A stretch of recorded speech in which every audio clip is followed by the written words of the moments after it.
മനുഷ്യനെ മനുഷ്യനായി കാണാൻ കഴിയാത്ത, മനുഷ്യാന്തസ്സിന് പുല്ലുവില പോലും കൽപ്പിക്കാത്ത ആനുകാലിക രാഷ്ട്രീയത്തിൻ്റെ അഗാധതയിലേക്ക് ഇറങ്ങിപ്പോകാതെ,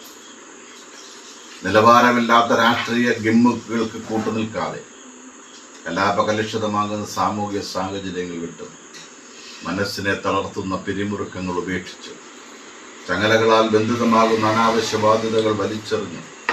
ആരോഗ്യപൂർണമാകുന്ന ജീവിത സാഹചര്യങ്ങളിൽ തലമുറയ്ക്ക് സമ്മാനിക്കുവാൻ മലീമസമാകുന്ന ചുറ്റുപാടുകളിൽ നിന്നും അകന്ന് ദൃശ്യവൽക്കരിക്കപ്പെടുന്ന ആഗോള കാഴ്ചകൾ മരവിച്ച മനസ്സിനുടമകളാക്കുമെന്ന തിരിച്ചറിവോടെ കൂടുമ്പോൾ മാത്രം ഇമ്പമായി മാറുന്ന കുടുംബത്തോടൊപ്പം നമ്മളെല്ലാവരും ഒരല്പസമയമെങ്കിലും നമ്മുടെ മനസ്സും മസ്തിഷ്കവും ചിന്തയും ശരീരവും ശുദ്ധമാകുവാൻ പോസിറ്റീവ് എനർജി പ്രദാനം ചെയ്യുന്ന മന്ത്രപൂരിതമായ സദ്ഗുണങ്ങളും സമഭാവനയും ചൈതന്യവും നിറഞ്ഞു നിൽക്കുന്ന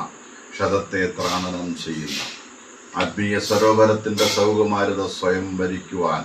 തിങ്കളും ഗംഗയും തിരുമുടി ജടയിൽ പ്രശോഭിക്കുന്ന അളവിനും ആകാശത്തിനും ഒതുക്കി നിർത്താൻ കഴിയാത്ത ദിവ്യതയുടെ ഉപനിഷത്തായി മാറിയ കാലം കരുതി വെച്ച കാൽപ്പനിക പ്രതിഭാസം പോലെ, കരയറിയാത്ത കടല് പോലെ, നിലയറിയാത്ത നിതാന്ത നിയോഗം പോലെ, ഗിരിമുഖങ്ങളിൽ സൂര്യകിരണങ്ങൾ പുൽകി ഉണരും പോലെ വേദമുഖങ്ങളെ തഴുകി ഉണർത്തി മനുഷ്യകുലത്തിന് നന്മ നിറഞ്ഞ അനുഗ്രഹ പ്രകാശം ചൊരിയുന്ന, വിളിച്ചാൽ വെളിപ്പുറത്തെത്തുന്ന